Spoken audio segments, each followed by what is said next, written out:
Bonjour à tous et soyez les bienvenus sur Le Turf TV, la chaîne des courses, pour notre émission quotidienne consacrée au quintet de 5-5 de ce mardi. J'ai le plaisir d'accueillir sur le plateau Alexandre Dekopman du journal Tiercé Magazine. Bonjour Alexandre. Bonjour Hubert, bonjour à tous. Voilà donc Alexandre, vous connaissez le principe, on va faire déjà dérouler le sommaire de cette émission avec l'analyse de la course, le bruit des pistes, un cheval très intéressant à jouer, vous le verrez.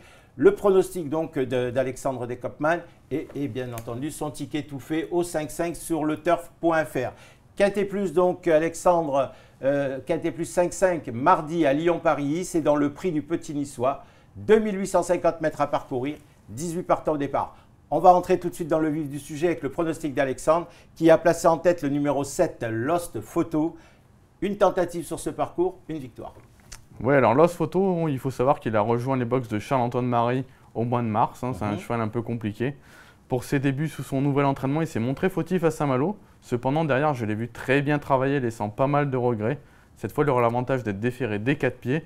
Je pense que si son driver parvient à le démarrer en dehors, prendre tête et corde, il va falloir aller le chercher. C'est peut-être pas le coup sûr du fait que vous venez de le signaler, il est un peu fautif. Bien sûr, mais c'est coup de poker. À mon avis, s'il est au trot, il n'y aura pas photo.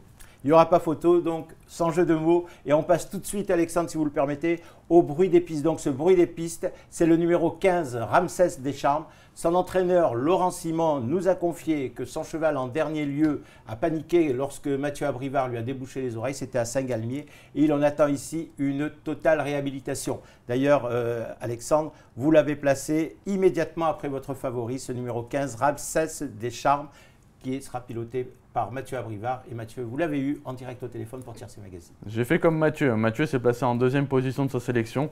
J'ai fait comme lui. Il faut savoir que le cheval en dernier lieu, c'est vrai qu'il a joué de malchance. C'était à Saint-Galmier, c'était le GNT. C'était donc une épreuve plus relevée que celle-là.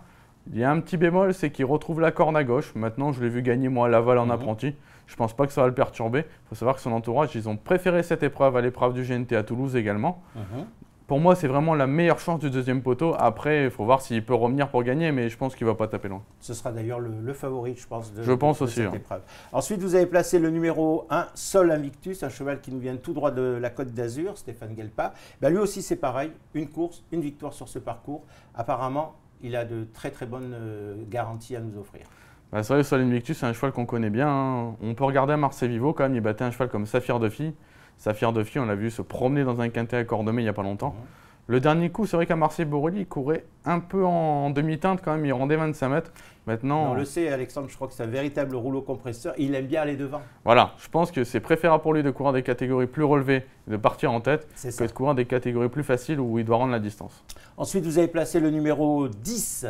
Là encore, c'est Yannick Alain-Briand, c'est avec lequel vous entretenez les meilleures relations, qui est le consultant d'ailleurs de Tiercé Magazine pour le sud-est de la France. Le numéro 10, donc Kinine de Delahaye, qui est en regain de forme, on va dire. Mais enfin, sur l'ensemble de ses dernières courses, c'est pas fameux quand même.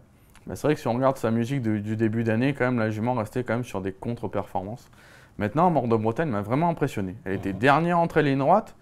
Elle a dû se décaler, elle a fini à 2000 à l'heure. Elle battait une jument comme Serrada de Boulière, qui est quand même une jument qui a confirmé à Vincennes. Donc je pense que la jument est vraiment super bien. D'ailleurs, son entourage se déplace de Normandie exprès pour cette course. Donc avec une course rythmée, je pense qu'elle peut étonner. D'accord.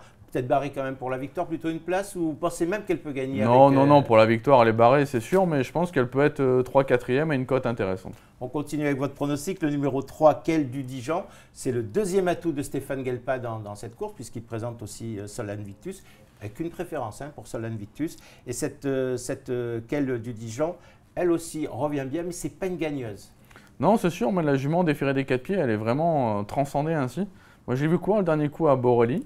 Elle était simplement battue par des 6 ans. Là, il n'y aura pas les 6 ans au départ. Donc, je pense que ça va l'avantager. J'ai vraiment l'impression que cette jument est proche d'une grande performance.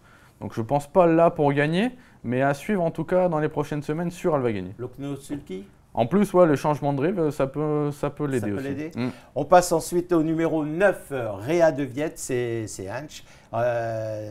Doué, très doué, mais bien engagé aussi, mais très fautif aussi. Je crois qu'elle reste sur deux disqualifications. Ouais, il faut un peu être devin avec elle maintenant. Un petit bémol sur les disqualifications, elle n'a pas toujours été heureuse. Je crois qu'hier, elle s'est retrouvée avec une roue endommagée. Le dernier coup à Cavaillon, elle a fait la faute dans le premier tournant, mais derrière, je l'ai vu travailler, c'était quand même pas mal du tout. Nicolas l'a défait des 4 pieds cette fois, l'engagement est bon.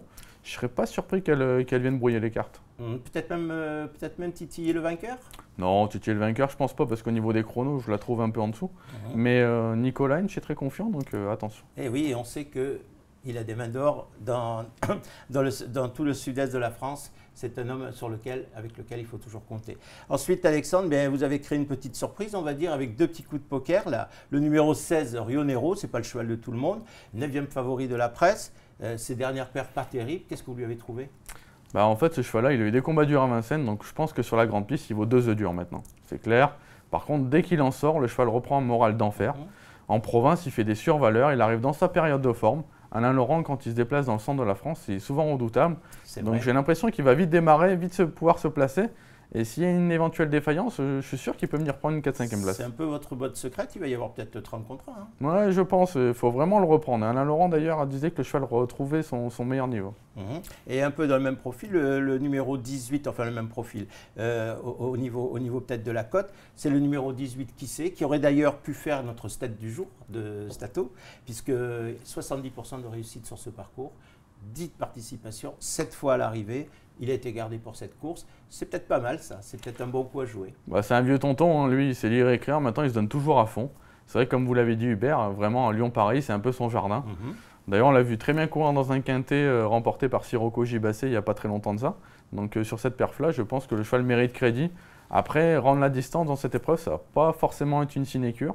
Mais s'il se fait ramener, attention, c'est pareil, hein, il peut venir prendre une belle place. Écoutez, moi Alexandre, j'aime beaucoup votre pronostic. Je trouve qu'il est bien construit. Il y a des bons favoris, des favoris solides. Il y a 2 petits outsiders. Mais je suis quand même étonné. Il y a une chose qui m'étonne. Vous n'avez pas mis le numéro 17, Quick Fighter. Et je pense que ce cheval reste d'ailleurs sur une belle victoire, peut venir brouiller les cartes. Est-ce que c'est au moins votre regret? Oui, bien sûr. C'est vrai que j'ai hésité par la 8e place entre Kissé et Quick Fighter.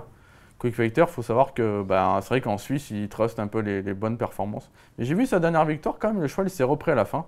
Le lot est quand même, pour moi, plus relevé cette fois.